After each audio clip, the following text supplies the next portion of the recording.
Pourquoi la portée de vos publications baisse chaque année sur Facebook? Donc, en quelque sorte, c'est pourquoi Facebook baisse son reach. Le reach, c'est quoi? Donc c'est la portée organique, soit le pourcentage de personnes qui vont en fait pouvoir voir vos publications lorsque vous les postez sur vos réseaux sociaux, et en l'occurrence Facebook. Au fil des années, Facebook a fait en sorte que la portée organique, c'est-à-dire la portée gratuite quand on poste quelque chose sur sa page Facebook, soit de moins en moins importante pour les pages. Les contenus les plus touchés sont les liens internet, c'est un peu l'essentiel pour toute entreprise, mais c'est ça qui est le touché le plus.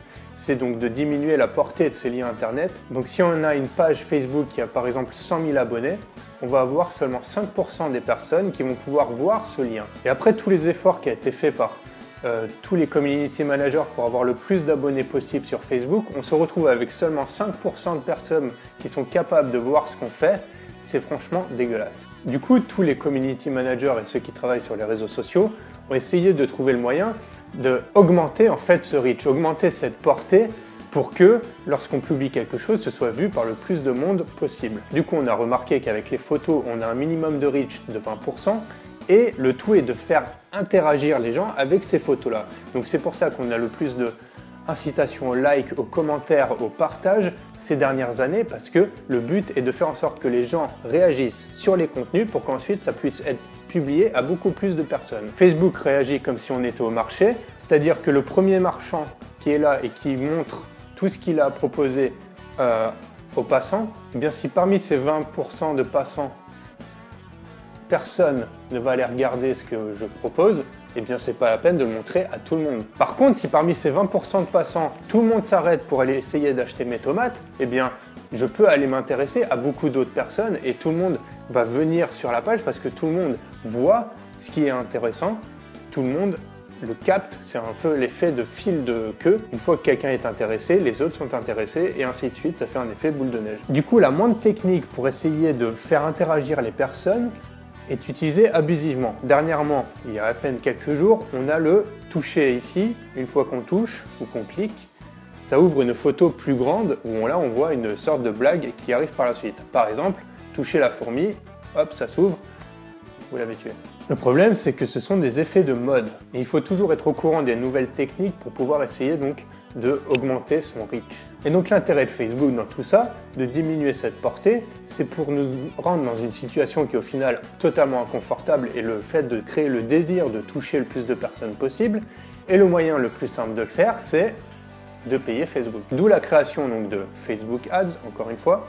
On pourrait dire donc du coup que c'est de la manipulation parce qu'on nous propose quelque chose, hop, on nous l'enlève et on dit maintenant si tu le veux, il faut payer. Donc oui, c'est en quelque sorte un petit peu malhonnête, mais l'outil est très puissant déjà par la manière de créer les publicités. Donc on peut créer des publicités, que ce soit des vidéos, que ce soit des montages, que ce soit des carousels de photos, que ce soit des vidéos, même des photos, ou même des articles qui soient publiés en intégralité sur le smartphone. Mais le plus intéressant, c'est le ciblage qu'on peut faire sur Facebook Ads. Facebook utilise le fichage qui a été fait depuis toutes ces années pour qu'on puisse cibler n'importe qui selon ses intérêts, son comportement, son âge, sa nationalité, etc. L'exemple le plus simple, c'est on peut cibler quelqu'un qui est expatrié congolais, habitant en Suisse, qui est intéressé par les abeilles et qui déteste les montres.